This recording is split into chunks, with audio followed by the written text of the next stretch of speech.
Hello, everyone. I have good news and I have bad news. The good news is the Carolina Hurricanes are finally kicking off the 2025-2026 campaign. Bad news is a lot of you are going to be very disappointed because you saying that me and Missouri Mike are the same person is coming to an end. Because I'm not Missouri Mike. This is Missouri Mike. What's going on, guys? Dude, I'm finally glad we got to do this. We've been trying to do this for months now. Yeah, it's been, we're finally here. It's been at least since May or something. We thought we were going to make a nice run in the postseason, but, we did, but we're finally here on the show. Feels good to be here. Thanks for having me. The postseason last season went a lot better than a lot of people, myself included, expected for it to go in terms of how far the Canes got and everything. I sure definitely wasn't expecting them to beat the Caps in 5 games. Now, after the way the first 2 games went, I'm like, yeah, we're going to smoke them. But when that series started, I wasn't expecting that. Right. But yeah, dude, it's so first thing here, I would like you to tell everybody the story you told me about how you, even though you're all Missouri teams, especially Mizzou, how you ended up being a Carolina Hurricanes fan. Yeah, so I'm from St. Louis, Missouri, so everyone probably thinks, I'm a Blues fan, but I hate the Blues. I hate everything about them.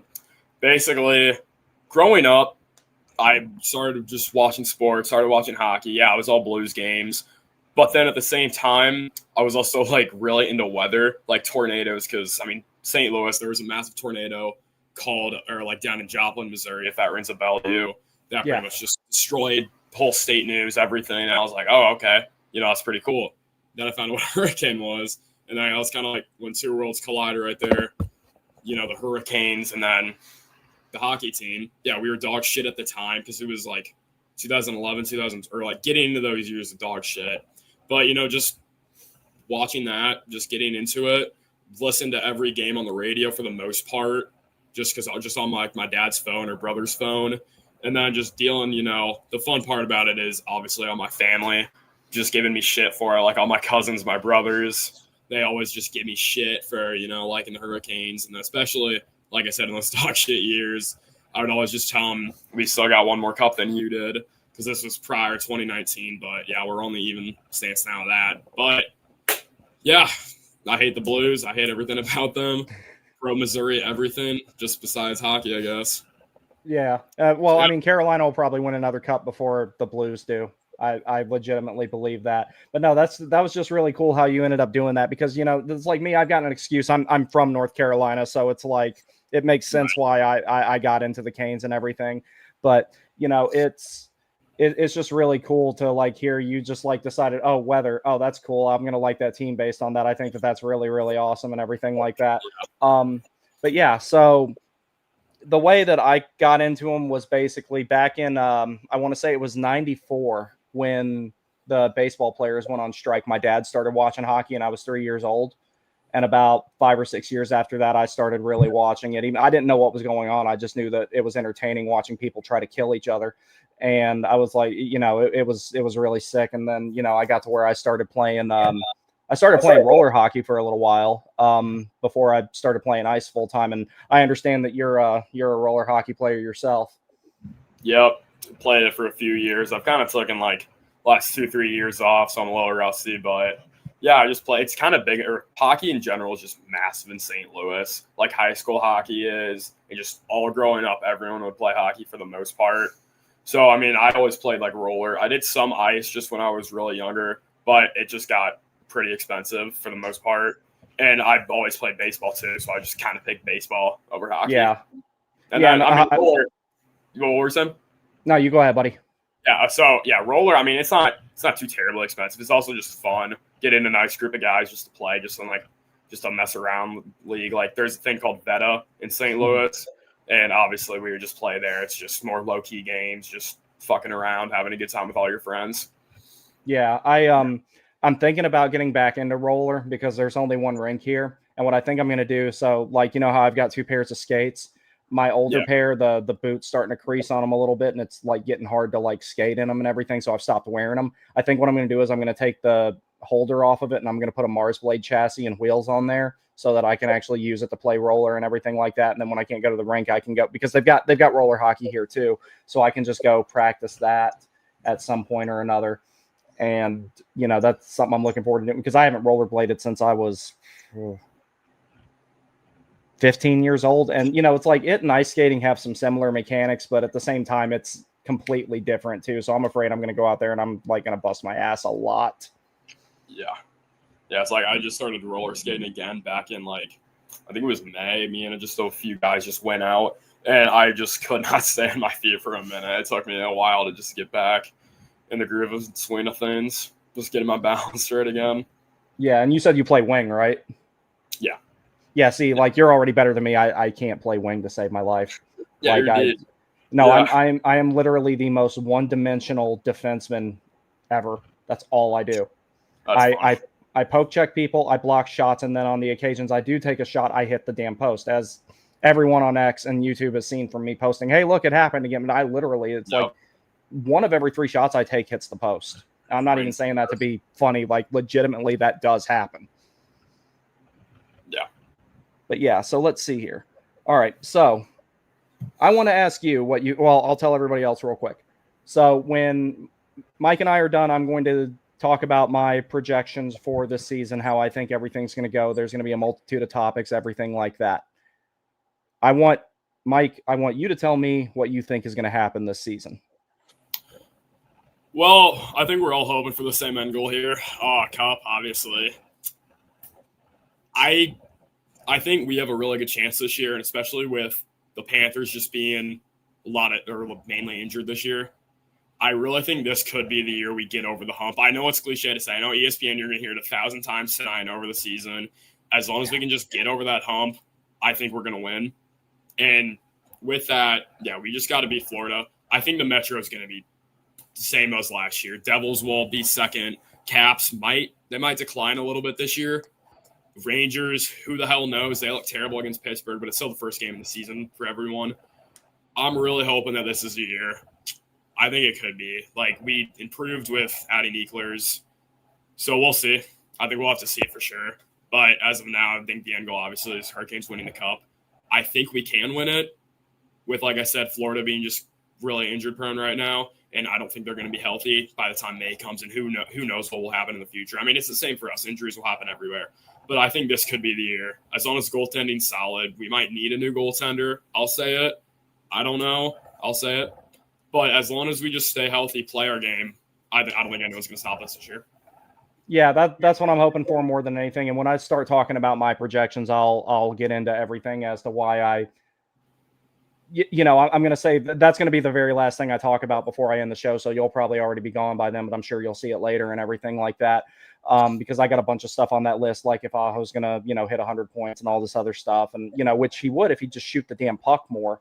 He needs to delete Teravainen's number from his phone and unfriend him on everything and just cut ties with him. I know that they're great friends, but too much of that I don't want to shoot itis has rubbed off on Aho at times, because that's the one thing, if you ask me, that holds him back from being a 100-point player is he passes up great opportunities to shoot. And we saw in the 1920 season, he was shooting the puck all the time, and he fell just short of 40 in a season that that ended 14 games early because of a virus that totally didn't come from a lab in China. So it's like if he shoots the puck more, it's like Ehlers is going to be the guy who's, the primary possession and play driver on that line. Now, Aho needed that. Now he's got it.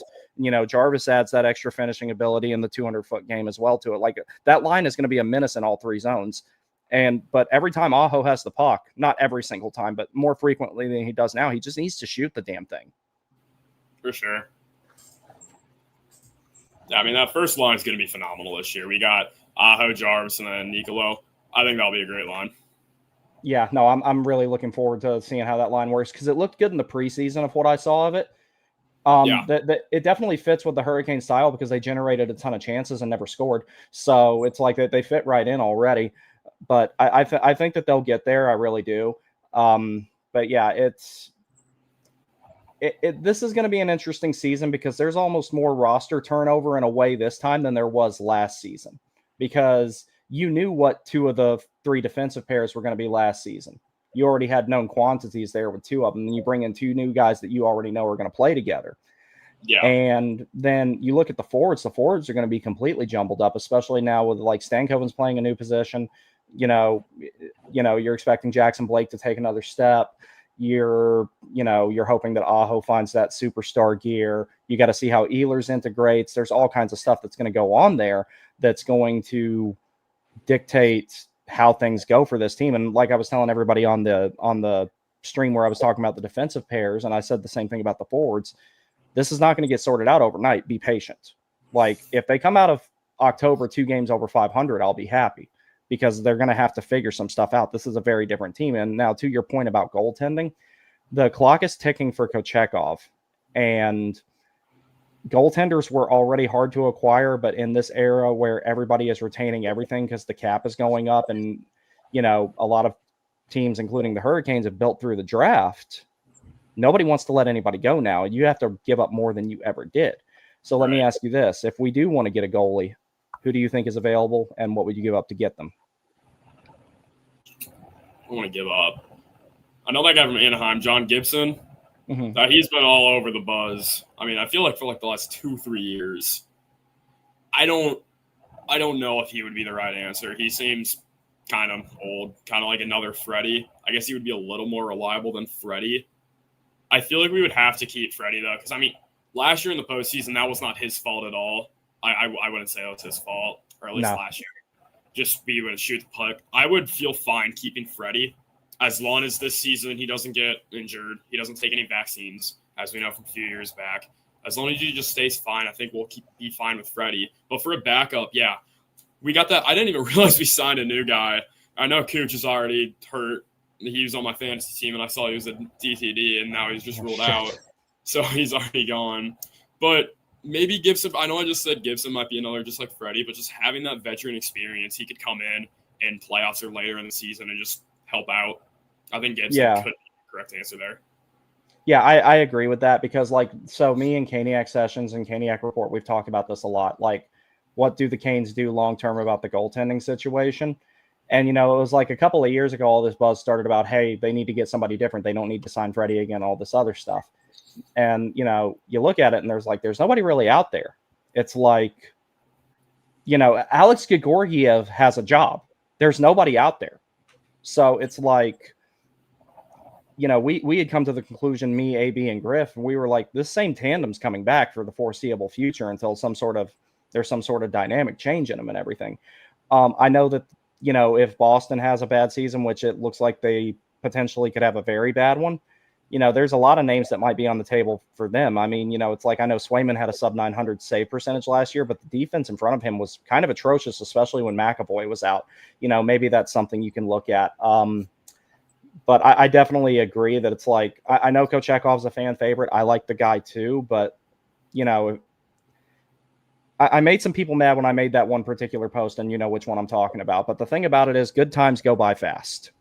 This window will be over before you know it. And even with how well the Hurricanes have stacked their organizational depth, one day you're going to wake up and you're going to be talking about Sebastian Aho and Jacob Slavin retiring. Like, that's going to happen one day. So you got to make the most of every opportunity you get. So I'm hoping that they'll figure that out sooner rather than later. But Kochetkov's time to prove himself is now. And it's like, this is the last little bit in the tank. He's got to do it now. But, he's starting off the season being injured, so that doesn't help. Yeah. And I think talking about this is the time to do it. This is the best team, I think, on paper for Carolina. I think this is better than, was it that 2024 team with Gunsel and everyone? I think this team is, a lot better than this. So this truly is this year and then probably next year. This is the year you have to make the most of it. I agree. And it's like, if they can get another center, fine. If Stankoven works out there, then you don't have anything to worry about. You just go get another top six winger, and, then you don't worry about it from there. Or actually, here's something interesting in terms of top six wingers, potential top six wingers. What have you thought of Bradley Nadeau so far? He looks good. I haven't seen too much about him because, I won't lie, I haven't watched much of the preseason stuff, but so far from what I've seen, he looks really good. I'm actually really glad they're shortening preseason, dude. I don't know why it felt so long this year, because preseason actually used to be 7 games for everybody. And I think it felt so long this year because the NHL announced that next year it was only going to be 4 games and they're going to an 84-game regular season. And I think that's why this one felt so long, because you knew it was the last time you had to deal with it for this extended period of time. Preseason with only 4 games, it's going to last 8-9 days, which will be significantly better. I understand the necessity of it, but I always thought, I was like, it's like, how much more can you determine from 6 games as opposed to 3 or 4? Not much, I would imagine. Yeah, there's really not a difference. And you're playing the same teams, it feels like, over and over. Like, you're playing Nashville, Tampa, Florida. You're just playing everyone. You can't really tell anything by just playing the same teams over and over and over for 8 games or whatever. Yeah, I wholeheartly agree with that. And then when you go back and look at, like, the prospects tournament, you played the exact same teams basically over and over again. So you're seeing some of a good amount of the same guys over and over again. After a while, it's like, can we play somebody else? Like, it does get pretty boring. So I'm glad that they're shortening that. That's one of the best decisions the NHL has made in a long time. So. And what do you think of the 84 games next year? Here's where I have an unpopular opinion. I think hockey season is too long. That's fair. I was hoping they would cut it down to, say, 74, 76, something like that. What I always thought they should do was the preseason should have been shortened anyway. I would have cut it even shorter than that. It would have been 2 or 3 games if it were up to me. I always thought that what they should do is, so how you have 2 teams, or how you play the teams in the other division in your conference 3 times, and you play 2 teams in your division only 3 times as opposed to 4. Yep. I would knock out one game from each of those 3-game series. So let's see, that's 10 games off the schedule. So you knock it down from 82 to 72. That's what I would have done. They'll never do that because they don't want to lose the money. And if they did do that, they'd have to jack up the ticket prices so inordinately. Don't even ask me what I think about, what they should do with baseball season, because I love baseball, as you know, and 162 games is about 60 too many. Like, that's one thing I cannot stand about the MLB. They're like, did you watch the baseball game? I'm like, no, I missed it. I'll just watch one of the other 8 that are on this week. Yeah. So that's why it's like, that's one thing we can talk about. Like, we're both really big baseball fans, but this is something where we differ a little bit. Yeah. Because you're a Cardinals fan and I'm a Braves fan. Yeah. 2019, what was it? or the wild card? It was the wild card game. Yeah. That was rough. And then it's like, I remember, I want to say it was in 2012 they played in the wild card game as well. And that was Chipper Jones' last game, but I didn't get to see it because I was overseas. Yeah. That whole time frame's a blur to me. Yeah. I don't remember that year, obviously, because I was like 5, but. Yeah. No, I like the Braves, though. Like, I've been to their spring training facilities, and they're really nice. Oh, they are? I know Braves fans hate Cardinal fans because I guess just have a little rivalry of always playing in the wild card from past seasons. But I fuck with the Braves. I mess with them big time, low-key. I like Acuna, too. Yeah. See, I've never had any hate towards the Cardinals. There's the only baseball team I just really hate and want them to fall off the face of the earth, you can probably guess, is the Phillies. That's the one baseball team I hate with every fiber of my being. Like, I said some very, very mean things about Alec Boehm during the home run derby, and my girlfriend sitting there, why do you hate that guy so much? I'm like, shut up, you wouldn't understand. I don't like him. I don't like him at all. But yeah, no, it's like, and it's like a lot of the guys, it's like one of the things that I'm embarrassed to admit this, but like your profile picture on X, I was like, that guy looks really familiar, but I don't think he played for the Cardinals, but he looks like someone else who played for the Cardinals. And then I asked you who he was, and you're like, yeah, that's Fernando Tatis Jr. I'm like, I knew that. The Cardinals part of it threw me off. Yep. I just randomly found it. Like, I found it during, like, quarantine. If you remember, Cardinals played the Padres. Yeah. And that's when Tatis had that bat flip. And Tatis's dad was a Cardinal, like Fernando Tatis. He was a Cardinal. He had like a few grand slams for us. And I was just randomly scrolling Instagram. I found it. I thought it was one of the funniest things ever for whatever reason. So I've had that picture for like, 5 years now. And I made the account. I was like, you know what, that fits it. So let's just stick with it. Yeah, no, that's like, yeah, that was like, I'm still embarrassed that I didn't figure out what that was or who that was, because I was like, Yeah. damn, that guy looks familiar. I feel like I know him from somewhere. But yeah, man, I am looking forward to this season though. I will actually pull up some stuff real quick, and you can hang with me here as long as you want to with this. Let me pull it up here. Okay, I don't have it to where I can display it. Where is it?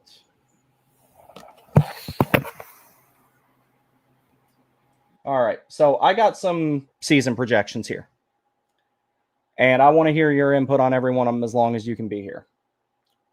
Here's my first one. I do not think Sebastian Aho hits 100 points this season, but I do think that he hits a career high in production, which means 90 or greater. What do you think?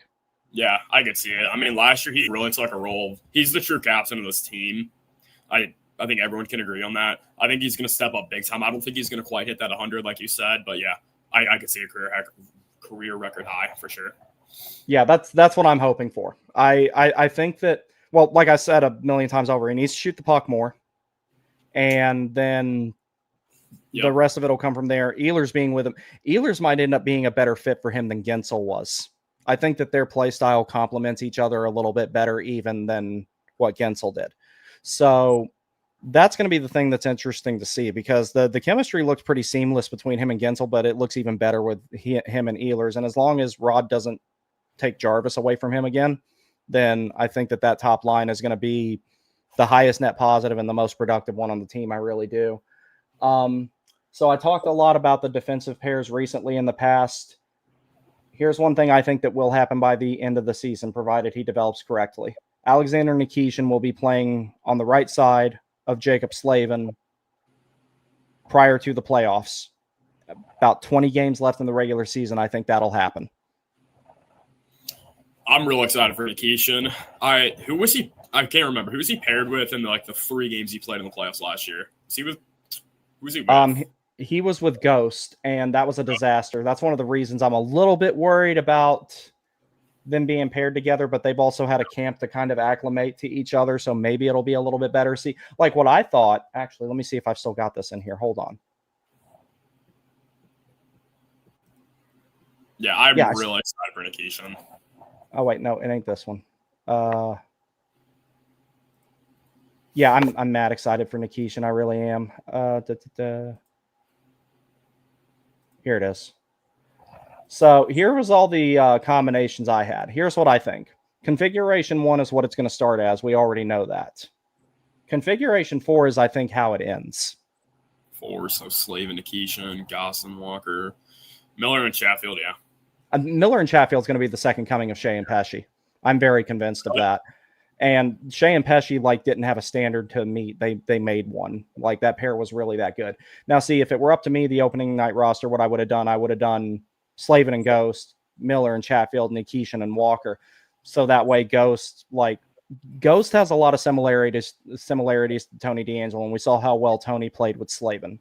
That was a yin and yang pair.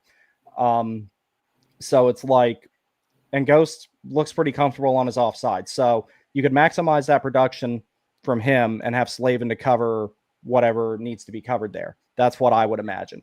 Miller and Chatfield, like I said, I think that's the second coming of Shea and Pesce. Sean Walker showed last season that he can be a safety valve. He did it for Ghost. He can definitely do it for Nikishin, and you give him a right-handed defensive partner. And between these 3 pairs, you can split the minutes almost evenly between them, which 5-on-5 anyway. And that's kind of what Carolina, that's kind of always been their thing, at least under Rod with the defense, is they go for the most balanced way that they can with the defensive pairs. You have one guy who's kind of a shutdown safety valve guy, another guy who's a possession driver and provides a bunch of offense and everything like that.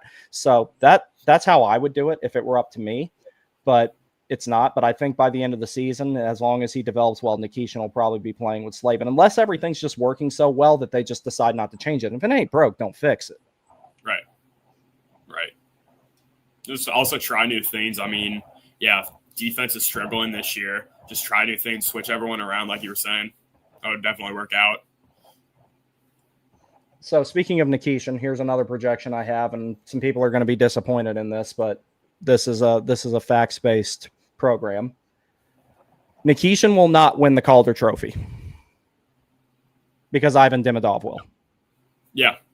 He's on Montreal, right? Yeah. Yeah, that's right.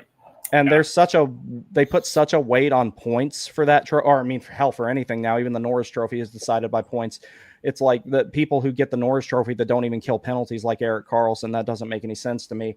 But it's like they weigh offense so much for those trophies. That's why I'm kind of like Nikishin's not going to outscore Demidov. That's not going to happen. No. Yeah, I agree with you on that one too. So here's the next one. The Hurricanes will trade for a center at the deadline when teams start falling out of contention. It can be either a stopgap type of center like Ryan O'Reilly, who I really like, or maybe a what is it? Just Ryan O'Reilly if you had come to Carolina, because that's everyone in my family loves him. Just like because of St. Louis. In St. Louis, and just him in Carolina would be. I cannot. Yeah, that would just be hilarious. Yeah, because he won a Conn Smythe with the Blues when they won that cup. Yeah. My brother. Dude, that would be hilarious. I think all my cousins have his jerseys. So he was in Carolina. That would just be so funny. That would be hilarious. It really would. But you could have a stopgap guy like that, or you could have an impact player like Tage Thompson, Dylan Larkin, someone like that. Now, if I could get anybody from the St. Louis Blues, you know who I'm going to say? Robert Thomas. If I could get anybody from there, but like if they do that, they're signaling rebuild, and they're not ready to do that yet. Yeah, Montgomery's got them in a pretty good direction right now. They'll probably be a wild card team again, just from what I've been seeing. Because I mean, everyone around me here at Mizzou is all Blues fans, like normal, but they should be decent this year. They should be a wild card. Hopefully, lose round 1 again in like 2 seconds this time, in 2.3 or whatever it was. Yeah, your group chat was very fun to be in that night. I will not repeat some of the things said, but it was fun. Because I don't say much in there, that I just come out of nowhere during the hockey playoffs, and everyone's like, who the fuck are you? Why are you saying anything? It's like you haven't said anything all year. You just come in here to randomly trash the Blues. I'm like, hey man, it's nothing personal. It's just business. Just gotta say it. I respect it. I love it. Let's see what else we got here. All right, and then additionally, that center trade will likely involve Jesperi Kotkaniemi. Yeah, I know you're really strong on him from what I've been seeing. He just needs to break through. He's been such a bust. I think he can definitely break through, but he's got to figure it out. He's in the same boat as Cooch, as we were talking about earlier. He just needs to break through. It's now or never for him if he wants to still have a job on this team. If not, he's going to be playing on a bottom team as we trade up. Yeah, that's what I was thinking. It's like if Kotkaniemi, like when there was speculation of him getting traded during the offseason, I was thinking he's going to end up in like San Jose or Chicago or somewhere like that, like somewhere where he can't make the team worse because it's already bad. They're already bad. And one thing I noticed about KK during the preseason, and I've said this about him many times, the thing that stops him from, or the thing that keeps him as a good NHL player and stops him from being a great one that cracks the ceiling to be a top 6 center, the kid can't skate worth a damn. Like he looks like a intoxicated infant giraffe sometimes. That's not what I saw in the preseason. He looked significantly better. Yeah. And I think that if he fixes the skating, and you and I both play hockey in some degree or another, so we understand this. When you fix some things that are wrong with your skating, other things tend to kind of sort themselves out. So it's like a lot of times where he was turning the puck over, or he was panicking with it when, someone was pressuring him or something like that.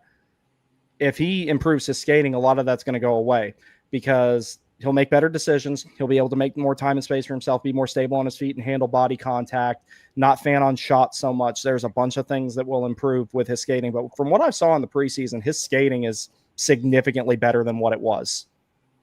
That's good. Yeah, like I said, I didn't watch too many of the preseason games, so I can't judge on that. But yeah, if he's skating better, it could be the year that he finally breaks out.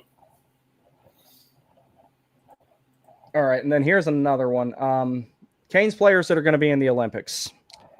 So I think it's safe to say it's going to be the same guys from last season that will be in the Olympics. It'll be Aho, Jarvis, Slavin. Trying to think of if I'm forgetting anybody else. Oh, Jarvis. Okay, if they include the Russians, Svechnikov and Nikishin will be there. What's the deal for Russia? Are they I haven't heard anything else. I think it's dumb that they were excluded from it in the first place. It's like, those guys have no control over politics, what goes on in that situation, none whatsoever. A lot of them probably don't pay attention to it or care. It was like there was one night I was in here talking about that, and I was talking about how people were bitching at Ovechkin to tell him to get him to tell Putin to pull out of Ukraine. I'm like, look, Ovechkin's not in there in the war room in Moscow making decisions. And if he was, they'd be screwed because when Ukraine counterattack, they'd lose because Ovechkin doesn't know how to defend. So, and then the chat just like lit up after that. They were kind of like, damn, that was mean. I was like, it's true. But, but yeah, it's like, so Jarvis will be a role player on Team Canada. He'll still be a bottom six guy on that team. But the fact that like he can even crack that lineup is a testament to how good of a player he is, because they are ridiculously stacked. It's just cool to see Jarvis making a name for himself right now. Yeah, I finally watched that Amazon show with him on it. I still gotta watch it. Dude, some of the takes people had online about it like really pissed me off. Like nobody that watches this, but they were like, "Oh, he's so whimsical and fun." I'm like, "That was your takeaway from that?" That's like that's like watching the part in Top Gun where Goose dies saying, "Oh, wow, ejecting doesn't look like I would enjoy it very much." No shit, motherfucker. Yeah, that's yeah. But yeah, no, when you get the chance to watch it, it's like, but yeah, people are like, oh, look, he's so whimsical and fun. He eats chicken nuggets. He likes Nerds gummy clusters. I'm like, okay, peel the layers back here. Like this guy's a competitor. He's really hard on himself. Let's talk about some of those things. No. Okay. I'll suck with the fun side of him, not the actual competitive side of what it's about, but okay. Yeah, a lot of people just ignored that. I was just kind of like, I can't believe that's your biggest takeaway from that. Like, yeah. Like I felt bad for the kid after watching that episode, because I was kind of like, man, he's really, really fucking hard on himself. Like he doesn't project it outwardly, but you can tell, like, right. He sets the bar really high for himself. And it's like, it's almost like every time he reaches the bar, he throws it up higher and reaches for it again. I mean, every professional athlete has to do that, but he throws it to the fucking moon. All right. And then another thing about the Olympics, provided they bring in the right roster, I think Team USA wins this year or this time around. Yeah, I mean, I think it's pretty obvious. It's just going to be between USA and Canada. I hope USA. I mean, I don't really follow it that much. I followed Four Nations. I watched the final. I didn't follow it all of that much just because I was busy. I had a bunch of I was watching a bunch of Mizzou basketball during that time because we had a few games during that entire week. I was watching that. I won't lie. But I would love to see Team USA winning. Where is the Olympics this year? Milan, Italy. Well, that's right. Yeah. I mean, it's Italy. I can't imagine there's going to be like too much of a home crowd advantage. I mean, there really wasn't at the Four Nations because I guess it was in Boston or wherever. Or was it Boston or Toronto? I don't know. So part of it was in the first two games were in Montreal, or I think it was, the first half of it was in Montreal and the rest of it was in Boston. So the championship game was played in Boston. That's right. I'll never forgive Noah Hannafin for that game. I can't believe I stayed up to watch that. And then Slavin made it worth it, though. Slavin played phenomenal in that final. That was the best thing that came of it, was like finally, like it's like people are like, oh my God, this Jacob Slavin guy's good at defense. I'm like, yeah, we've been saying that for 10 years now. Yeah, we've known that. Yeah, we've been known that. Yeah.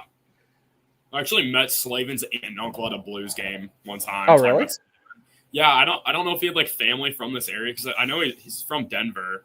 Yeah. And I don't know like if he just had family in town or whatnot, but yeah, his aunt and uncle were just talking to me. And I was like, oh yeah, we're a Slavins or Jacob Slavin. I'm his aunt. And I was like, oh wow, that is cool. Yeah. Let's see. They were really nice too. But yeah, I can see Team USA winning if they bring in the right roster. It's like I would leave Hannafin off of it. My personal dislike of him aside, I thought he was dog shit in that tournament. Jake Sanderson should be in over him 10 times out of 10. Jack Hughes was awful. He got knocked over by every gust of wind. He's not good to begin with.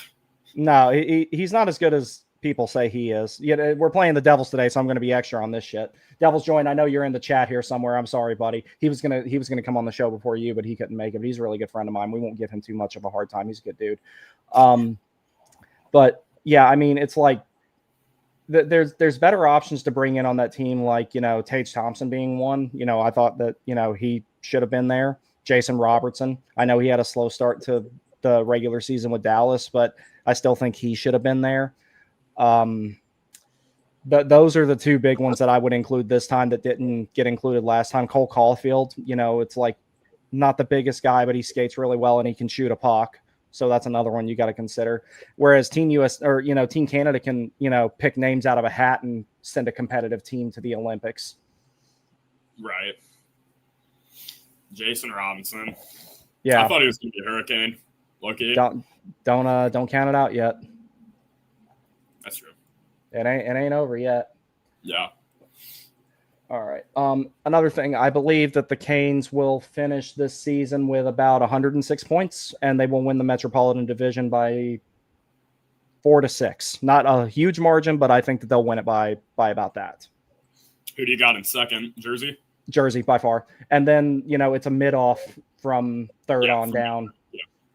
Yeah, between the Caps and the Rangers for third. And then, you know, I wouldn't be surprised if both wild card spots, I think, could potentially be taken up by Atlantic teams. I don't think that'll happen this year, though, because what I think will happen, it'll be Carolina and New Jersey 1 and 2, whichever order you want to put that in. Third will be either the Rangers or the Caps. And then one of those two teams will get in on the wild card. But if you don't have one of those teams in there, obviously you would have two of the Atlantic Division teams in there. The Canes have finally paid their dues because they went through so many years of the Metro being the best division in the league. And they've managed to stay good and stay competitive, sign their core long-term, be smart with their assets. And now that the Metropolitan Division isn't as good as it once was, they can finally take advantage of that. Meanwhile, you hear people saying, well, it's the Metro Division, it's so easy. I'm like, it wasn't always. 4 or 5 years ago, it wasn't easy at all. You know, once upon a time, this division had prime Sidney Crosby, prime Alex Ovechkin, so on and so forth. So many names that you can throw out there. And it was incredibly hard to play in this division. You know, the Flyers were still making the playoffs every other season back then. It was, you know, the Rangers were still pretty good. It's, you know, the top 5 teams in the Metro every year were really damn good. So It was hard to fathom the idea that, like, we would be at this point where the Metro Division is probably the weakest division in the league. And it doesn't include Chicago or San Jose in the process. For sure. It's kind of wild now that the Pacific. Last year, I'd say Pacific was the weakest, but I mean, LA looks good. Vegas is obviously stacked. Oilers are stacked. I mean, outside of that, that's really garbage. I guess that's kind of the same as the Metro and grand scheme of things. So here's one thing me and, you know, Matthew P., him and I talked about this a lot. I think that San Jose, provided the right circumstances, could sneak into wild card 2. Now, granted, they'd get killed in the playoffs. Really? Yeah, provided the right circumstances. If a couple other teams fall off a cliff, because like there's like I watch San Jose pretty frequently actually because I like Randy Hahn. I like hearing him call games. I think he's really good at it. He's no John Forsland, but he's really good.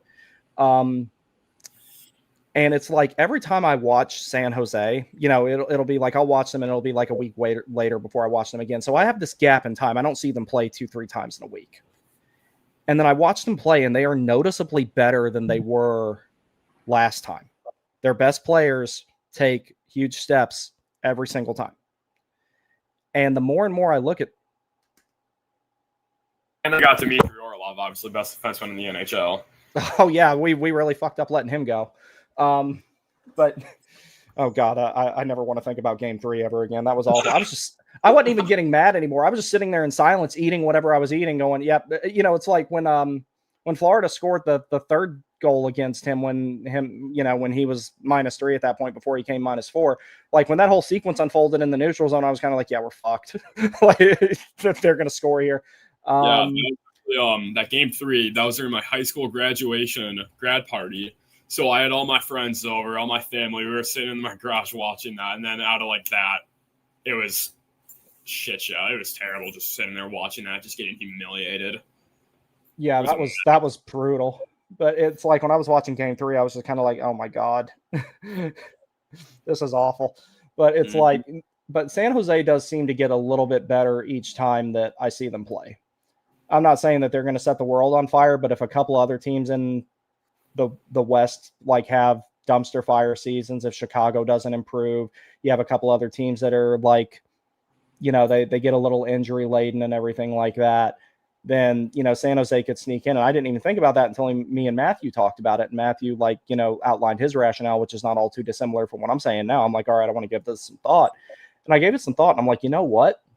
Maybe, just maybe that could happen because, that team is not bad. They're just inexperienced and they got a lot of work to do. They're very young. So I think they could, provided the stars line up for them, they could sneak in and then get promptly destroyed by the Oilers or Vegas in 4 games in round 1. That's crazy. So just thinking San Jose making the playoff. I mean, as good of a player as Macklin Celebrini is, dude, it's like another unpopular opinion of mine. I think he's better than Bedard. I really do. All right. And then let's see. So we got that one out of the way. All right. So last thing here. And we kind of alluded to this earlier. My personal belief is, now this can change once trade deadline comes around, other things going on around the league, changing the landscape of it. You might have some good players in the East get traded out West because the Western Conference is more stacked and people are going to be trying to get players to, get deep and get ready for a run. I personally do not believe that the Carolina Hurricanes will win the Stanley Cup this year, as it stands right now. I think next year is when it happens. The reason why I say that, the young pieces on this team and the new guys I want to highlight: Stankoven, Blake, Miller, Nikishin. When those 4 guys get a full year in Carolina under their belt, they are going to be significantly more impactful players than what they are now. You can maybe throw Ehlers in there too since he's new, but I think he's going to adapt pretty seamlessly. But this current roster as is, if the playoffs started tomorrow, I don't think they win all the way. Even accounting for the fact that Florida doesn't have Tkachuk or Barkov, they might be out in the second round. Then you got to play Tampa, and they're still good. And above all, Tampa has a myriad of playoff experience between all those guys. It's insane how many actual games played in the playoffs that roster and its core has between each other. So that's one that I would be worried about as well, as far as playing against teams in the Atlantic Division. Florida is still a good team even without Barkov and Tkachuk. Their best line was Luostarinen, Marchand, and Lundell in the playoffs, and that was their third line, and it was their best one. So that's why I'm kind of like, it's not going to be as easy to get past them, even if you get there and they don't have those two, because, potential for them to make a trade. But if you're taking these 2 teams to the playoffs, or if the playoffs started today with Florida, Tampa, Carolina in their current state, and Carolina had to beat either Florida or Tampa, could they win that series? I would say yes. They've got a better chance of doing it than they have in the past. But then you go to the finals. Then you have to play either Vegas or Edmonton. Then the attrition factor is set in and everything else. I think the reason it happens next year is because of the pieces that are already in place. And this isn't accounting for anything that happens in offseason next year by chance. The pieces you already have in place are going to take the steps necessary to be able to carry it to the end without acquiring a big piece. Now, one trade happens, and my entire line of thought with that can go completely out the window. What do you think? The young pieces, that's definitely something you got to take in accountability. If everyone can just link together, I think we do have a great shot at it. But you do make some great points there that I really didn't even think of, mainly being the young pieces. Next year, I think these are the next few years that we'll definitely have the greatest chance of it. I think West, I don't know. I still think Tampa, if we don't get it, I think Tampa will win it because they still have that great playoff experience. I've personally always said if you have the experience, you'll go all the way. And I think Tampa obviously does right now. They still have everyone there. They still have all their guys from a few years back. They've added guys. If we can get, so I hate to say it, if we can get someone like Mika Rantanen or Jake Gunsel back on the team, not saying those two, but if we can get someone, I think that would help increase our odds. But with the young guys, I think Keandre Miller's going to fit in great in our system, though. He was shit on constantly up in New York, but I just don't think he could fit into that system. But I think down here, I think he'll fit into Rod's system, which will definitely help out. Just with our rookies, like Nikishin, I don't know. I think Stank is going to have a breakout season. He was already great last year, but I think this year. I think he's really just going to prove himself, play a full 82 games under Rod. I think he should help out a lot.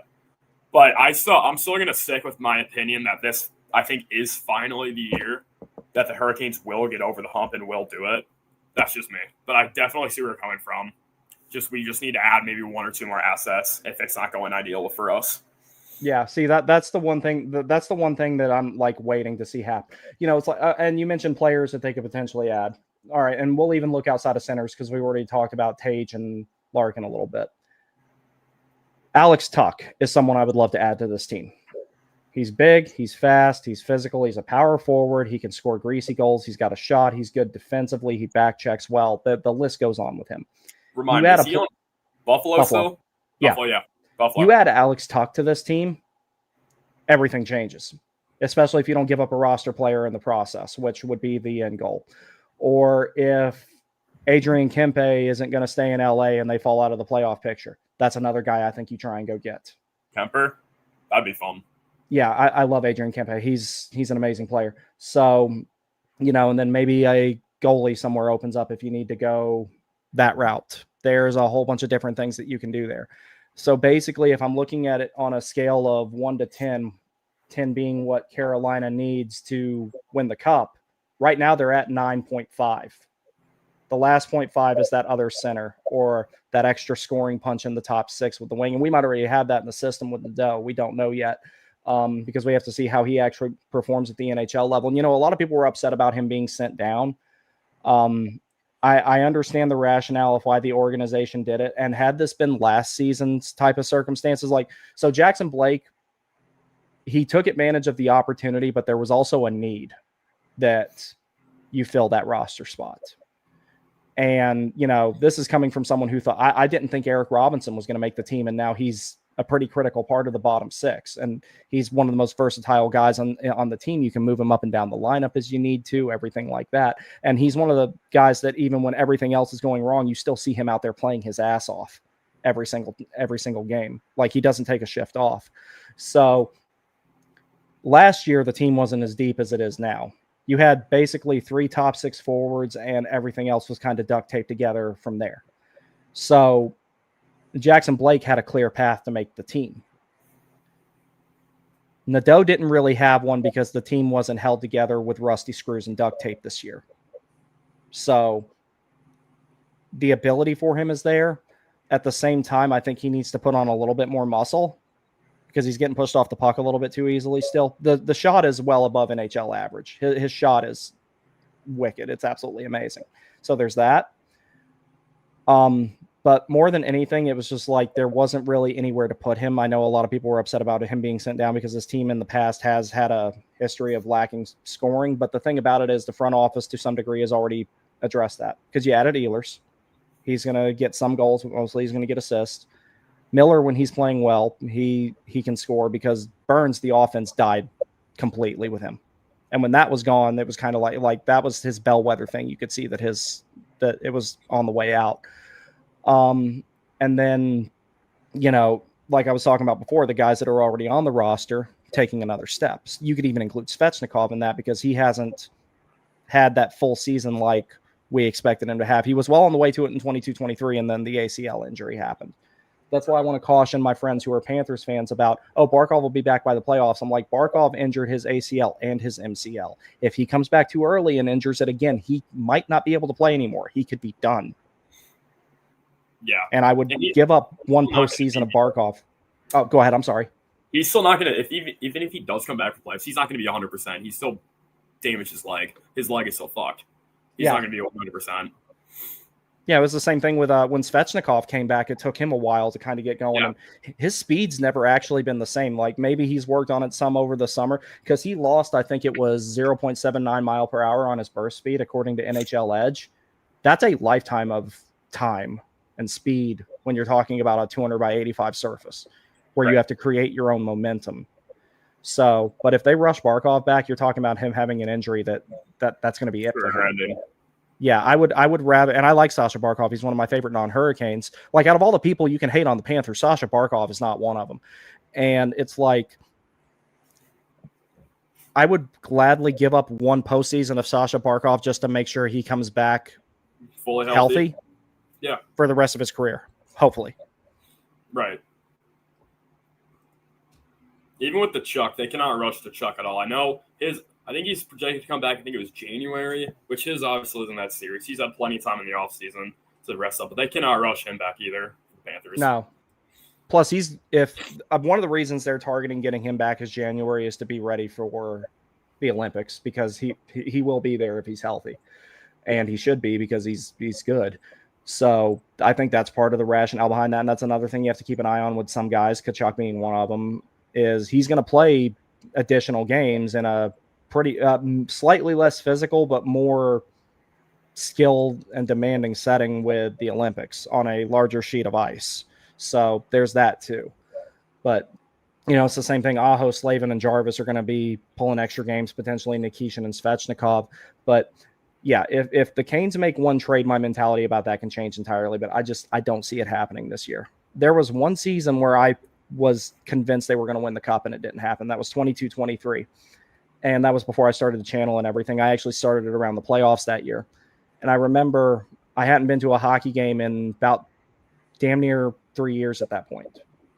Or no, it was closer to 2. Reason being is because I didn't want to wear a mask at a hockey game. So I'm like, well, whenever they lift that shit, I'll go back.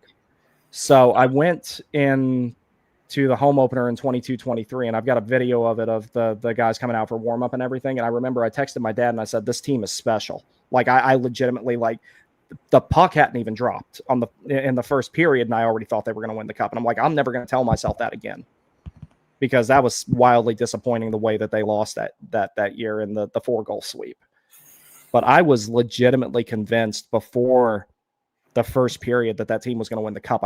I had a feeling about it, and if they hadn't had all the injuries they had, they might have. We'll never know. Yeah, Vegas though was mighty good that year. I know Florida, they looked like absolute shit against Vegas, but Vegas was just mighty good in that little stretch. Yeah, they got absolutely fucking destroyed. Yeah. Let's see what else we got here. All right, we'll get through some of the comments here. Like I said, you're welcome to hang as long as you want to, bud.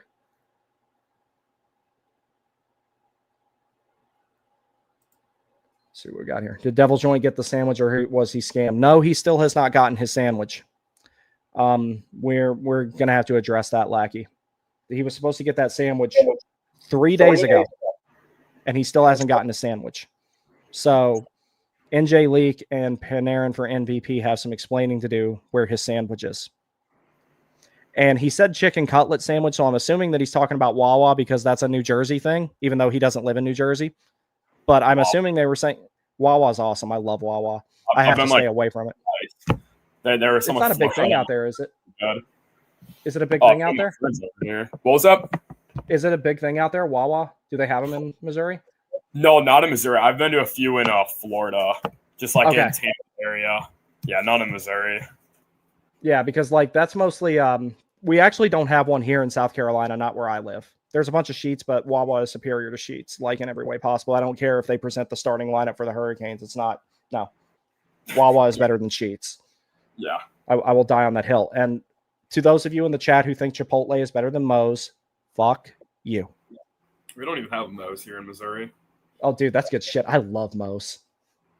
There's one particular person I was talking to with the Chipotle backhand. They know who they are. It's all in good fun, buddy. But where's your honey Chipotle chicken now? And as always, let's go Canes. I agree. Tony D, what's up? I'm already at Lenovo Center. Good to see you, buddy.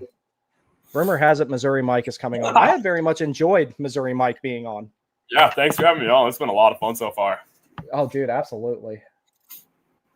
No watch along for opening night. No, I typically don't do those during the regular season, Dylan. Basically, what I do is I'll do Landfall Hour, and then I watch the game, have dinner, take notes, and then do damage report whenever I do it. Hezbollah Kane says, fully raised. Why do you have yourself on 2 cameras? Bro, I wish I had the stuff he has on top of his head. I don't have that anymore. It's gone. Your thing again. Anytime like I open my phone, my mic, I don't know it's on my phone, but I was saying, yeah, I got hair. Yeah, see, I used to. It retreated about 5 years ago, and now I comb my hair with a razor now. This is Missouri Mike. No way. Starstruck.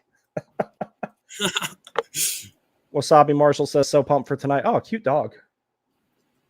The atmosphere here is amazing. Tony D says, yeah, I actually, so I toyed with the thought of going to the game this morning because like I woke up and I looked at my phone and I was like, oh, it's October 9th. I know what today is. And I thought about it. I'm like, you know what? It's only like 8 o'clock in the morning. I'm 3.5 hours away if I leave at the right time. 3.5, 4, something like that. I could buy a ticket and then just go ahead and drive up there. I really could. And I was like, no, I made a deal with myself. I want to hit my weight goal and then I'll go. And then I went and put one of my shirts on. And I was like, damn, this shirt is loose. Hell yeah. And I hadn't worn that shirt in a couple of weeks. I'm like, maybe I should go.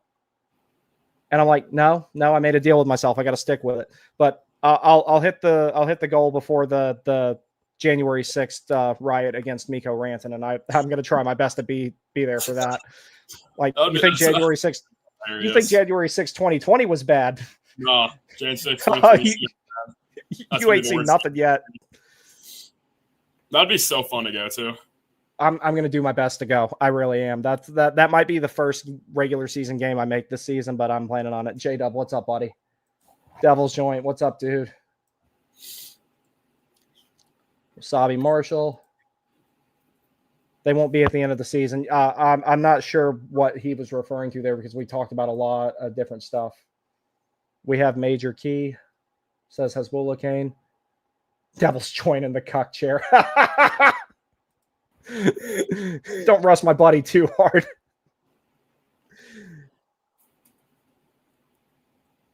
We're going to make the cup finals just to lose to a West team. Like, see, that's the thing. It's like pound for pound, like Edmonton or Vegas would be both very hard to beat. I think Vegas would be harder to beat from the standpoint of how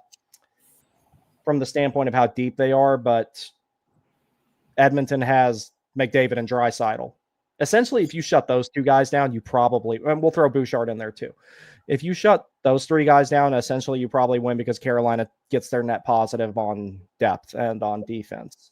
And if they make it to the cup finals with Stuart Skinner and Freddie Anderson's healthy, I'm taking Freddie Anderson 100 times out of 100 in that situation. Oh, yeah. So that's the whole thing. J-Dub says, China. That's where it came from. That is where it came from. Or the vax from, the virus. Dude, the vaccine made me more sick than the virus did. The federal government basically held me at gunpoint and told me to get it or I was going to lose my job. Otherwise, I never would have done it. Terror vine. Shoot the damn puck off. Yeah. I got KK on my fantasy team. Yeah, him and I talked about that, and he's like, hey, no one's claimed KK on my fantasy team. Should I do it? I'm like, yeah, get him. Get him. You won't regret it. I hope. Going to lead the league in shot attempts, guaranteed. Yeah. Let's go, Devil. See you later. I'll be on the stream tomorrow.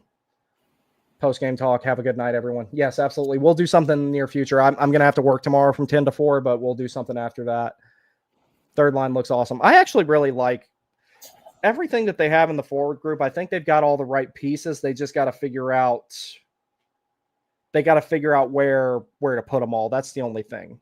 Like, a lot of it's dependent on if Stankoven works out at center.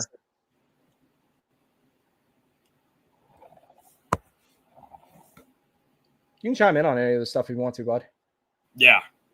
Yeah, third line does look good. Third line right now. I gotta pull it up. I don't have them memorized that. Martinook, Saul Carrier. Yeah. I like Martinook. I really do. I love Jordan Martinook. I really do. He got a hat trick in one of the games that I saw. I think it was the 20. It was Blues Canes 22. He got a hat trick in that game. I remember that one. Yeah. J-Dub says the blue line will score more. The Young Bucks will grow up and score more goals. Will grow and score more goals, and top guys will be better with the Ehlers. Yeah, and that's basically what we were talking about earlier about the pieces that Carolina already has needs to take another step, and then you haven't seen this team hit its final form yet. Right. Tony D says hopefully PP2 can score more goals than more than a handful of goals this season. Yeah, it would be a lot easier if they were out there for longer than 30 seconds. See, that's another thing that I wish I'd talked about more extensively, but now's a good chance. One of the biggest things the Hurricanes have been lacking, particularly in the last couple of seasons, is a really, really lethal second power play unit that can pick up the slack when the first one doesn't get it done.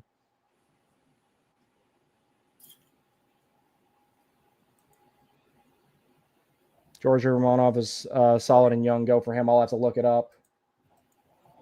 Let's see what else we got here. I'm just trying to get caught up on all these here.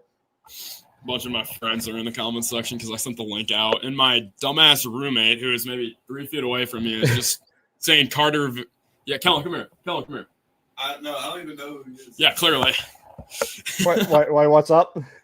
My roommate is in the comment section saying Carter Verhage owns us. I looked up his for the winning goal last year.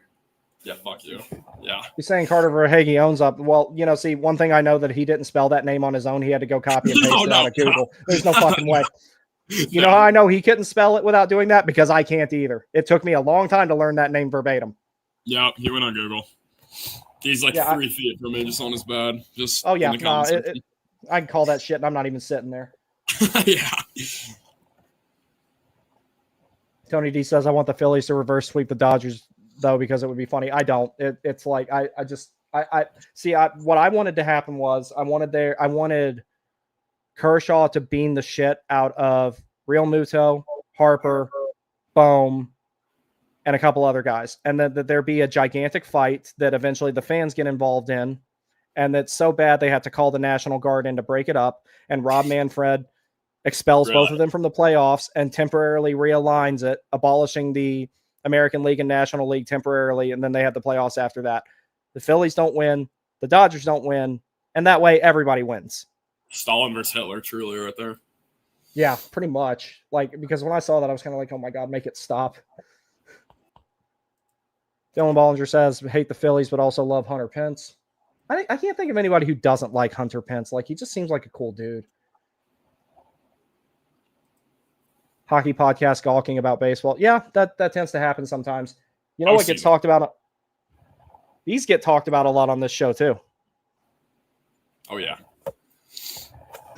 That's my other favorite thing. And that thing over there that's laying on the floor chilling out. You can't really see all of him because he's relaxing. He got a full day of doggy daycare in yesterday, so he's still tired. Yep. Dylan Bollinger says, Tony D says at Dylan Bollinger, Astros legend. When Nikishin was paired with Orlov in the playoffs, that's when he looked bad. Yeah, that was, and all of those goals were almost exclusively on Orlov and the ones that you're referring to. And I thought, see, what sucks is that was a pair that I wanted, so that way you could leave, Walker and Ghost together. And then that pair ended up being awful. It was bad. Yeah, that was all Orlov. Is Ryan O'Reilly playing as a winger right now in Nashville? I thought he was still playing center in Nashville. That's what I was under the impression. I'll tell you what he is right now. Rantanen was the fourth Kane that went technically. Yeah, we don't talk about him. Also, Freddie and Ehlers for Denmark. Yeah, there's that too. I didn't even think about that. See, when I think of hockey nations, I know that Denmark produces some players, but it's not exactly the first place I think of.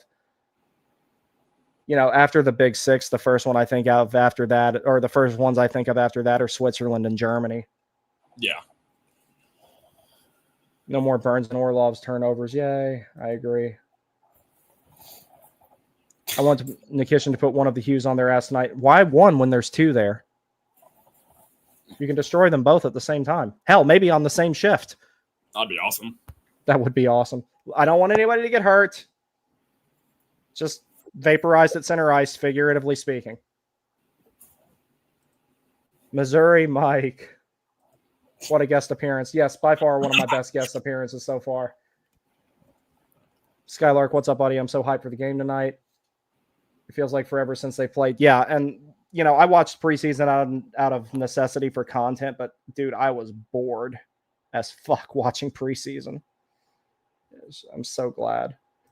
Dogewolt says we can fight now. This guy's my favorite chicken farmer, by the way.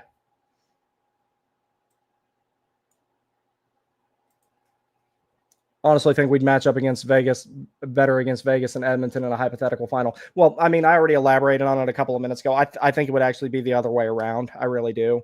Because Vegas's defense collectively, that's not to account for Bouchard as an individual or Ekholm as an individual, doesn't scare me. Vegas's bottom six does not scare me. Vegas's goaltending does not scare me. I think I could put a puck past Stuart Skinner. No, I couldn't. I can't put a puck past anybody. But it's like there's two things I'm deathly afraid of on that team: McDavid and Draisaitl. Yeah, that's it.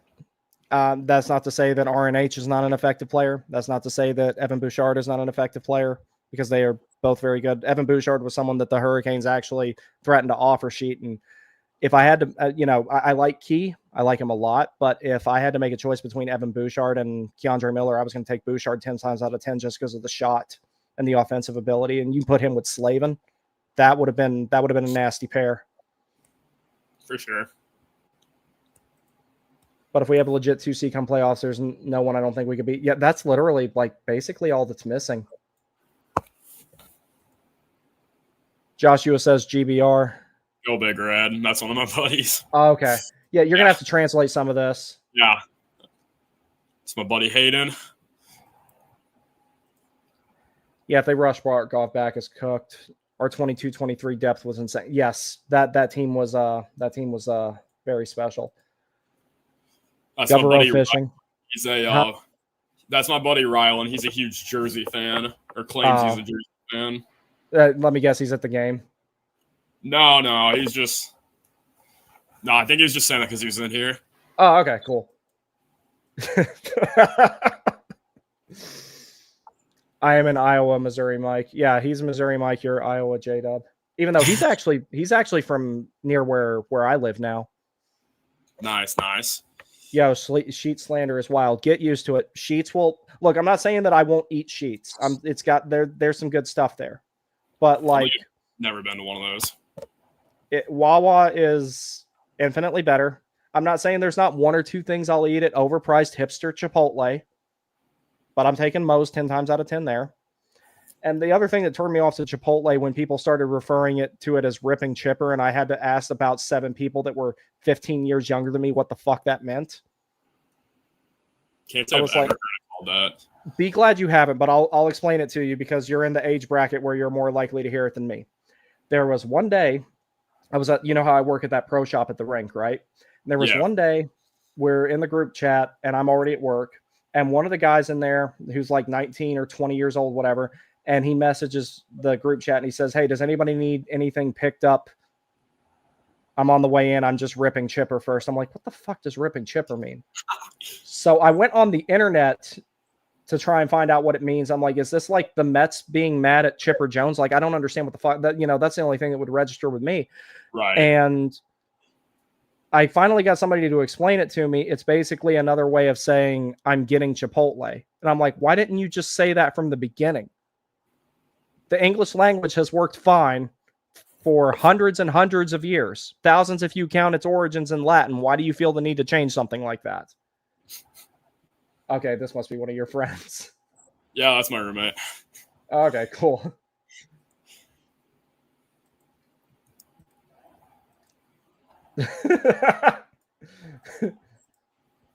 Well, he spelled it right. I guarantee you he didn't get it right the first time he typed it in. Google.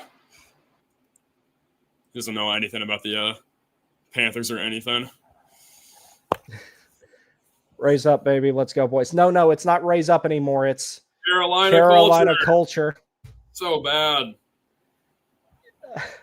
It's terrible. It really is. I just, normally I don't care about marketing shit. I really don't. It's not a big Right. deal to me. I mean, granted, my name exists because of previous branding that the team had, because that's where I got the idea for the channel name. Because I actually started thinking about making a YouTube channel like 10 years ago. I just now got around to it the last couple of years. Multitude of reasons for that. I'll talk about that another time. But it was kind of like Take Warning was really cool. I'm like, all right, Cause Chaos is kind of, but I'll take it. Raise Up was an improvement over Cause Chaos, in my opinion. And then they're back to one step above Red Revolution. I don't want to live through those days again, because the Carolina was truly the laughing stock of the league then. Opinion on Washington Capitals, that long and very, very hateful. I used to live there, so Yeah. I had don't get me wrong. See, that's what's weird when I go in that building. I'm talking shit to half the people there, and the other half I'm giving hugs to and high fives and shit because I know them all. It's like there's no in between. It's like either somebody wants to fight me or they already know me and they're my friend. Yeah. I was in DC like a month before Ovi broke the record, and there was like nothing there about the Capitals or Ovi's chase. I thought that was like really weird. Yeah, I walked by Capital One a bunch, and there was just they had like obviously posters of Ovi out, but there was nothing else in the city about the Caps. See, that's what I always found weird. It's like so I didn't actually live in Washington itself. I lived in like Vienna and Sterling and Reston, a bunch of places around there, because I was up there for about 7 years. And I was like, here's okay. I can actually summarize it in one story. When they were in the Cup Finals, and that was the year I moved there, was the year that they went to the Cup Finals and won. After they won Game 2 against Vegas, there was like this really big party outside of Capital One Arena, even though they were on the road. Yeah. And there was some dude that was doing some like those weird World Star videos where some guy just goes around with a microphone interviewing random people. And he went up and he started talking to this one girl who thought that the Caps had already won the Cup after Game 2. And she says, wait, so it's not like March Madness where they only have to win one game? And I'm like, God, I wish I still had that video. But like they actually said that. I was like, bro, what? And it's like, and then there were people coming up to me at work and asking me questions. They were like, so how many games do they have to win? I'm like, 4. They're like, what? It's best of 7? I'm like, yes. The entire NHL playoffs is best of 7. And they're like, it's not 5? I'm like, no, it hasn't been 5 in a long damn time. Before anybody in this building was around, more than likely. Right. That's what's funny about it. But the Cavs fans I fuck with are like legitimate hardcore Cavs fans. Like they'll be able to tell you who Peter Pondra and Olaf Kolzig and guys are. Yeah. New York Rangers on top. Not with that. not with what I saw the other night. Well, bro, this guy's like go Devil. He's picking more teams than one of those weird box wine fans on. That has 7 of them in their bio. He claims he's a Bama fan too, and that's who he play on Saturday from Mizzou. See, like I have no emotional investment in that game whatsoever, but I'm looking forward to watching it because I think it's just going to be great. Top on the bandwagon. Well, I mean, Belichick and UNC, and oh God, that mess. I don't even want to think about it. Yeah, that is a disaster. Yeah, like considering they're already looking at a way of maybe buying him out, like still $1 million buyout.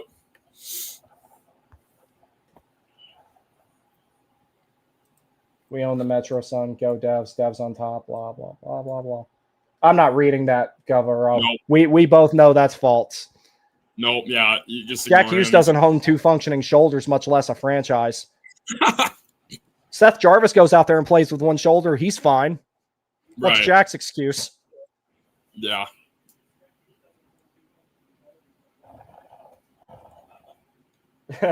Okay. Yeah, see, I still think that Markstrom was traded to New Jersey against his will in some way, because the first video that he made where he was like, hey, I'm excited to be a Devil, it looked like an ISIS hostage video, the way that he was talking. It looked like he was reading off a card while somebody in the corner was pointing a weapon at him. Patrick Akins. Blues run this year. Yeah, they'll be out in the first round. If they even make it. I think they'll make it, but they'll get stomped out in the first round. It won't be like last year where I ain't gonna lie though, that game 7 with them, that was one of the best games of the entire playoffs last year. That game was just fun to watch. Which one? The game 7 last year. Yeah, with the Blues and Winnipeg. That was one of the most fun. Yeah. It was Winnipeg they played, right? Yeah, Winnipeg. That was one of the best games of the entire postseason. Yeah. J-Dub says we slapped the shit out of the Devils last year. You don't know the thing. New year, new team. Yeah, that's like every time that someone wakes up on New Year's and says that they're going to go to the gym this time and they go for 2 days and they quit. Yep. I may have been guilty of that once or twice, but not this time around. It peaked with Cause Chaos. Cause Chaos was all right. It was a million times better than Carolina Culture. What does Carolina Culture even mean? Well, fake Sam Elliott explained it in the video, but I didn't bother really to write it down or anything.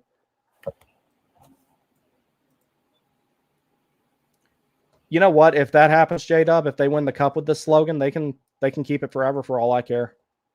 I agree with that. If they win the cup, just keep everything the same from this year.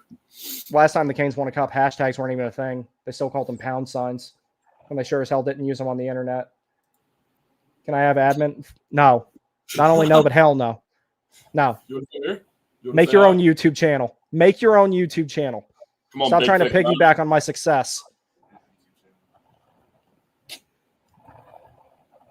Redskins or Commanders? Redskins. They should be called Redskins. Canes Culture equal getting drunk in the parking lot before a game. Okay, see, why didn't they come up with a hashtag on that? They could call it tailgate hockey or something. Like if they wanted something that reflected the area, that they could have come up with something better than that. That and those away sweaters were just lazy. He's a closet puck bunny. Don't mind him. It doesn't look like a closet puck bunny to me. J-Dub isn't holding back. Is this another thing that got Googled? Yeah, Kellen, did you Google their competitive losing streak in the ECF? Is their Achilles heel? Did you Google that one too? Yeah. Yeah. I heard him in the background. Devils could make it in the ECF if they were giving him first round bye. Yeah, maybe. Jordan Stahl is so underrated. That's the first thing he said. Jersey is favored for the cup this year by people who never get it right. Yeah, Rylan doesn't know what he's talking about. He's too busy in his own little La La Land world. Oh my God. Oh, wow. We're only an hour and a half from game time. Let's see here. What do we got? Damn, we got some good viewership. 204 viewers. They just aren't built for the playoffs. Yes, New Jersey is not built for the playoffs. That's why they can't get past the second round. Right. I say that as someone who actually likes a lot of the players on New Jersey, but it's like we're never going to hear the end of it if New Jersey wins tonight, and I'll be like, okay, congratulations. What's happened in the playoffs the last 2 times? What happened last year? What were they up 3-0 or whatever? Yeah, they were up 3-0 in Game 5 with Pyotr Kochekov in net, and they still couldn't finish it. Fucking beach ball. Yeah. I really hope he's not that. I at least want him to turn out to be a serviceable backup, a 1B, whatever you want to call it, in the event that you do have to go get another goalie in some way or another. But, yeah.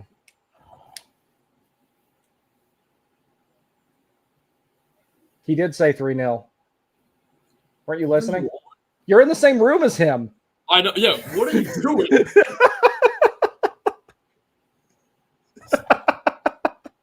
He was over at my house for one of the games last year. I think it was against the Caps. It might have been like game. I don't remember what game it was. I think it was game 3. It was the one they lost. No, we won. It wasn't game 2. We won. Yeah, we won them all except game 2. I was over for your grad. Yeah, no, you were at 2. And this guy, this is like his first ever time watching hockey. I swear to God. No, I used to watch the Blues when they were good. Come here, come say hi. No, They're still good now. What do you? They can still make the playoffs and get knocked out in the first round 3.2 seconds. with 3.2 seconds left. Yeah. That was the funniest thing ever, though. Nikolai Ehlers, who's now a Hurricane, so maybe I shouldn't talk about this. Nikolai Ehlers has the most worst fanning on a shot that you've ever seen, fucks it up, and then he ends up getting an assist on the game-tying goal with 3.2 seconds left. It was awesome, though. It was, because I was I had no emotional investment in that game at all. I was just watching it to watch it. I'm like, this is a really damn good game. Chevy 80Z just made an excellent point. If the Devils win tonight, it's because Holla is gone. Where is he in Nashville now? He's back in Nashville. He's like getting passed around like by every team that he used to play for except Vegas, Minnesota, and Carolina. He's such a dumb bitch. I fucking hate him. And then there was that one New Jersey reporter that wrote that hit piece on Rod that he tried to say that Rod didn't give him enough time off from the team to deal with something bad that happened to him. I won't say what it was, but then also tried to say that he like wouldn't give him the minutes he wanted. I'm like, so what did he want? Did he want more minutes or did he want to not play? It can't be both. That's like sitting there and stuffing your face with a cheeseburger and saying, I don't want to be fat. You can't have both. Yeah.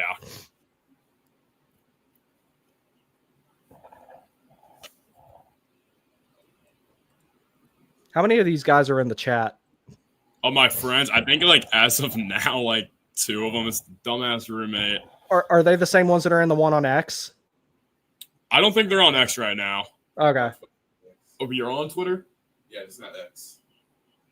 I have no idea. I could not tell you. I think I have 3 people that actually know, and I don't know anything else. Yeah. What's this guy's bench press? Mine? Yes. Why are you asking? Just wondering. When was the last time I did a bench? Because I just started lifting a couple of months ago. Again, I had to take a long break from lifting because I had an injury. I could probably swing 230 or so right now. Kind of weak for me, honestly. Put me on a Smith machine, I could probably do 300, but on an actual bench, I could probably do about 230, 240. I typically actually don't bench press. I'm more of I like doing the regular chest press with dumbbells. I just think it's better and it's a lot convenient, a lot faster. Don't have to re-rack a bunch of shit.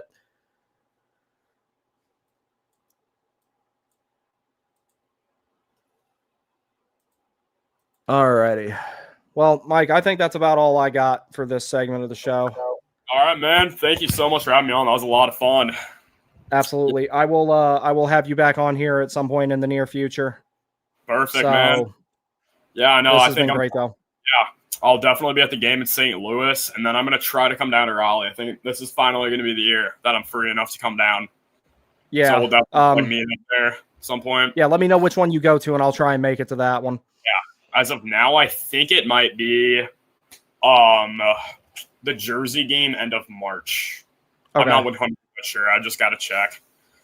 But yeah. That one's going to have standings implications at that point in the season too, probably. Yeah. So that's going to be good. It's just I'm trying to find the group of the most hateful, vindictive people I can for January 6th.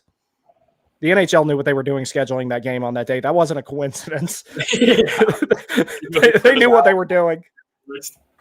Oh my God, that's going to be awesome. It is. I'm going to do my best to be there. Like one of our other, Andrew, one of the mutuals we have and everything, I've actually met him. He said he's going to make signs and finish to make fun of Mikko, talking about how he's a draft dodger and all this other stuff because he ended up getting fined by the Finnish military because he didn't report for his compulsory service. I did not even know that. Wow. Yeah, wow. So basically this is actually an interesting topic. Okay, so in Finland, they have compulsory military service where everybody has to do 2 years. So in the case of what happens with a lot of guys who go overseas to play in the NHL or whatever, anything like that, they get temporary deferments where they can split it up. That's why a lot of times you'll see like Finnish players, they'll finish the season with really long hair and they'll come back and they'll look like they're growing it back out. That's because they cut it so that they could go play Army for a couple of years. Yeah. And so Rantanen apparently didn't fill out some of the paperwork he was supposed to. It was something like this. I don't remember exactly what it was, but he didn't fill out some of the paperwork and he missed drill or something like that. So he ended up getting fined by the Finnish military a lot of money for not being there when he was supposed to or not filing the paperwork. Either way, he wasn't where he was supposed to be 15 minutes before he was supposed to, which is the cardinal rule of being in the military. If someone tells you to be somewhere at 7, you get there at 6:45 at the latest. So he didn't show up to wherever he was supposed to be. I don't even know what his MOS rating job, whatever they call it over there in Finland. I don't even know what he does, but he wasn't there. But it's like, Aho plays in the NHL. He completed his mandatory service. Teravainen did it, and numerous others. It's like, what happened to you? Miko. Yeah. Bitch. Oh yeah. No, I laid into that whole thing about him being a draft dodger. It's just fun. I know he probably didn't do it on purpose, but it's still funny. Yeah. But all right, man. Yeah, I'm probably gonna hit it here. Thank you for having me on. Like I said, that was a lot of fun doing this today. Absolutely, and we will do it again very soon. And man, I'll see you then. All right, buddy. I will see you later. All right, everybody. That was Missouri Mike 13. If you do not follow him on X, which I'm sure a lot of you do that are in here causing problems in the chat right now, if you do not follow him on X, I highly recommend it. Really, really fun account. Really good dude. I'm looking forward to meeting up with him in a game at some point. All right. So now I'm going to look for something Oh, wait. Let me get to some more of the comments here and everything like that. I'm going to ignore that Devils fan, even though I know that he's just in here having fun. But D&D says I'll be there. Yeah, I'm going to do my best to be at that one. Like I think I'll hit 200 pounds by then, and then I can be ready to do what I want to do there. So Chevy 80Z says I'm trying to make it a January 6th game. Yeah, so basically what I'm going to do is if I am down to 210 pounds by, say, December 1st, which at the rate I'm going, I should be. If I'm in that ballpark, then I'm going to go ahead and buy my ticket, and then I should hit my goal weight before I come down there. So the Canes knew what they were doing making that Star Wars night. Yeah, it's not going to be a very family-friendly event, though. That one's not. I'm just wondering what they're going to do. But granted, I don't want to antagonize Mikko Rantanen too much because we saw what he did to Colorado in Game 7 in the playoffs between the Stars and the Avalanche. So let's not antagonize him too much. But the easiest way that problem gets solved is if Alexander Nikishin just, destroys him at center ice, and we don't even have to worry about it. All right, so I'm going to take a short break. I will be back in a few minutes, and we will talk about specifics with the game between the Hurricanes and the Devils tonight. I will reiterate some other things, and we will go from there. Special thank you again to Missouri Mike for joining me, even though he brought in a bunch of degenerates into our chat. That's totally fine. Those are fun. I will be back in a little bit.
Alrighty.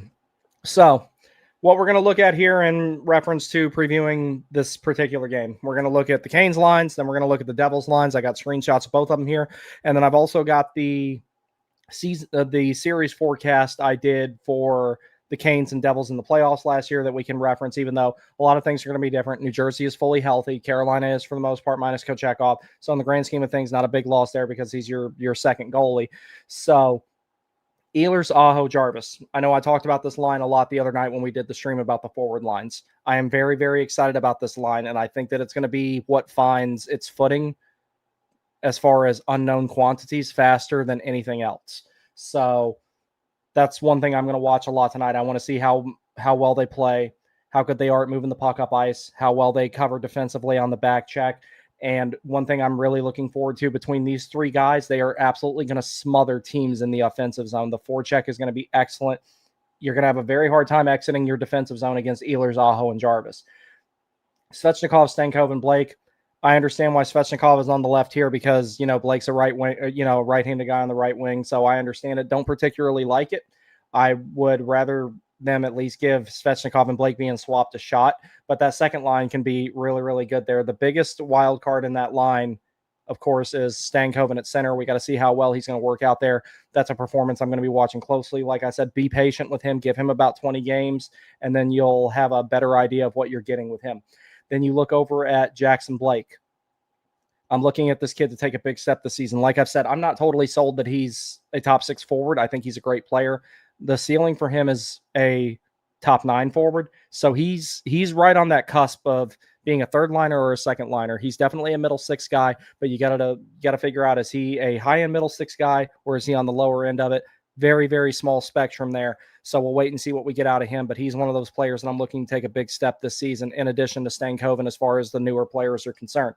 Svechnikov, he has not consistently shown how good of a player he can be. The last time he was really doing that was 22-23. And then shortly after he came back, or for a while after he came back from the ACL injury, he was point per game for a while. If Svechnikov can hit and he was really good in the playoffs last season. If Svechnikov can hit that stride and stay with it, then you're finally going to see the player that the Canes were hoping that they drafted, really cheering for him, thinking he can do it. Martin Stahl, Carrier, that's the first known quantity that is listed in this lineup. You know what you're getting out of them. Aggressive forechecking, great defense, physicality, just an aggravating line for other teams to play against. Really great on the forecheck.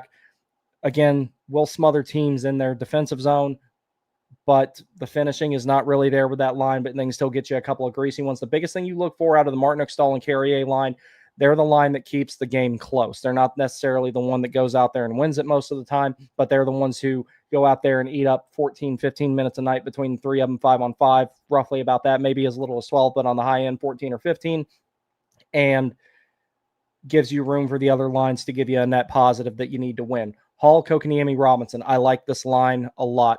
When we saw it last season, it was pretty effective, and I'm looking forward to seeing how it works out this year. So essentially here I see 3 scoring lines being Ehlers, Aho, Jarvis, Svechnikov, Stankov, and Blake, Hall, Kokoniemi, and Robinson. Martin Stahl, Carrier for a shutdown line to go out there and eat up a few minutes where it's almost a guarantee that Carolina will not get scored on 5-on-5. Good configuration there. Now, when you get into the defense, you get into a lot of unknowns here.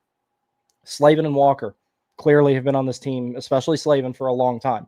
This is the first time that they're playing together other than what we saw of them in the sample sizes we got a little bit in the last regular season, a little bit in the playoffs. They played 123 minutes together, I believe it was, and the results were pretty good.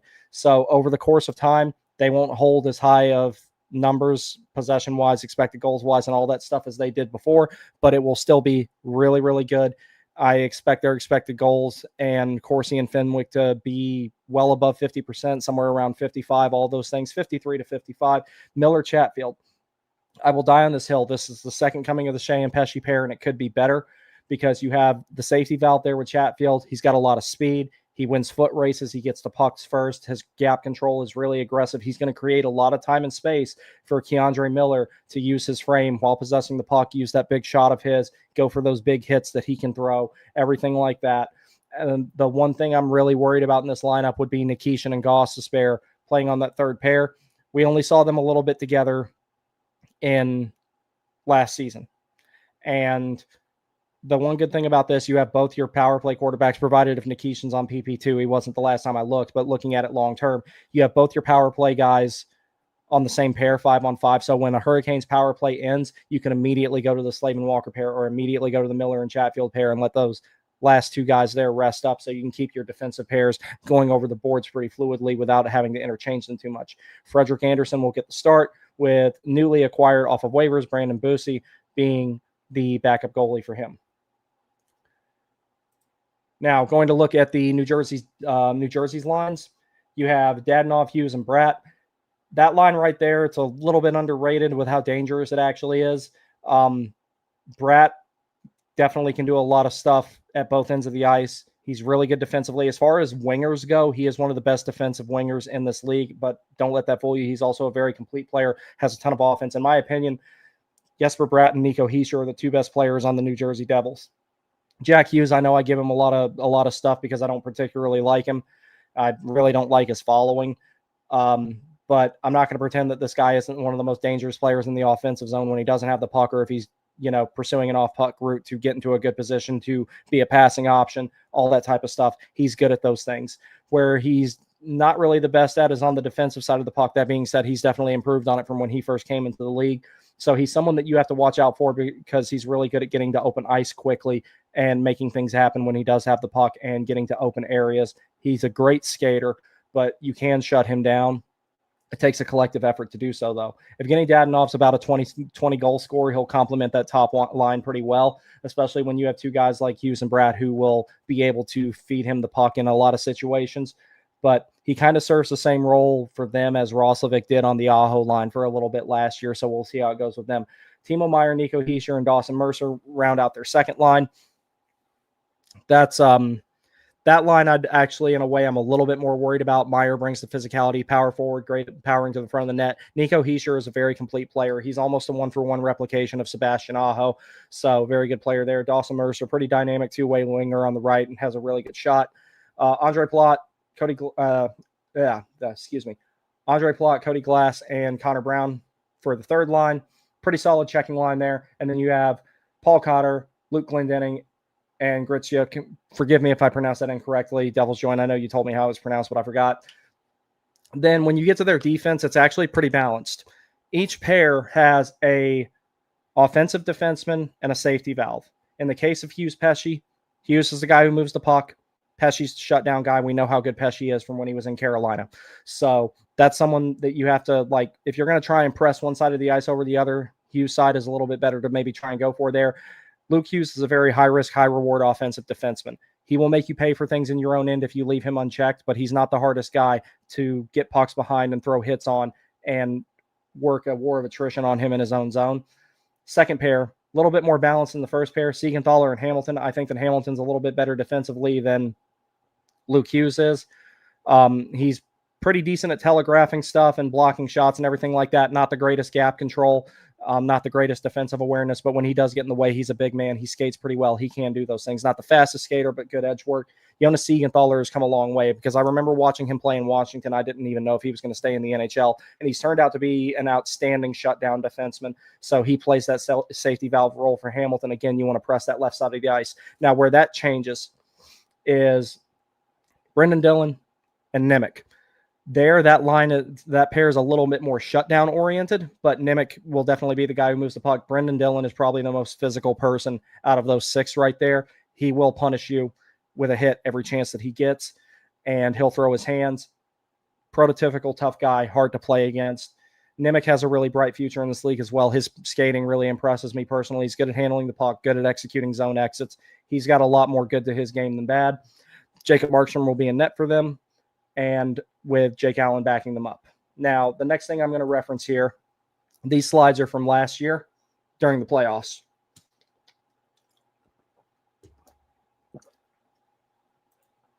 All right, so this was how things went between the Hurricanes and the Devils in the playoffs last season. You can throw a lot of this stuff out because they're completely healthy. They played 4 games against each other. 2 of them are, so the first one, Carolina won 4-2. That was their second game of the season, second one at home. And then Carolina lost game 2 on the 21st of November, 4-2, coming off a back-to-back after playing the Flyers. So they had Kochekov in net, if I remember correctly. Game 3 on the 27th of December, Carolina then again lost by the exact same score to New Jersey of 4-2. And then they played immediately again the next day in Raleigh, where Carolina pulled out a 5-2 win, one of those being an empty netter. So essentially, and I said this last season, essentially every single one of those games was identical at the end by the score. The only difference being the fourth game they played against each other, where Carolina was, got the empty netter at the end, and there was that big melee at the end, and Orlov beat the shit out of Haula. It was great. So looking at some more specific stuff with them, we don't need to look at all these other stats right here because that's all from last season. It's not really relevant anymore. We don't need to look at that. All right, so 5-on-5 forecast, big picture. This was how these two teams played against each other directly, and or how these two teams performed against each other 5-on-5. Now, everything you see shaded in green is something that favors Carolina, and the more green you see, the better. So that may or may not be as much of the case. They're going to have the puck more with having Jack Hughes healthy. So that's another thing to consider with that. Now, head-to-head directly against each other. 5-on-5 goals, both teams had 9 apiece. Power play, penalty kill, Carolina was -1 in that column and +1 in the shorthanded aspect of it. When you go to 5-on-5 against goals per, or 5-on-5 goals per 60, both teams had 2.71. So 5-on-5, they were pretty even last season. Carolina might have a little bit of an edge with that with the improvements that they made over the course of the offseason. 5-on-5 expected goals, Carolina 9.34, 8.78 against. So New Jersey, so they had a +0.52 in expected goals. New Jersey had a net -1.67.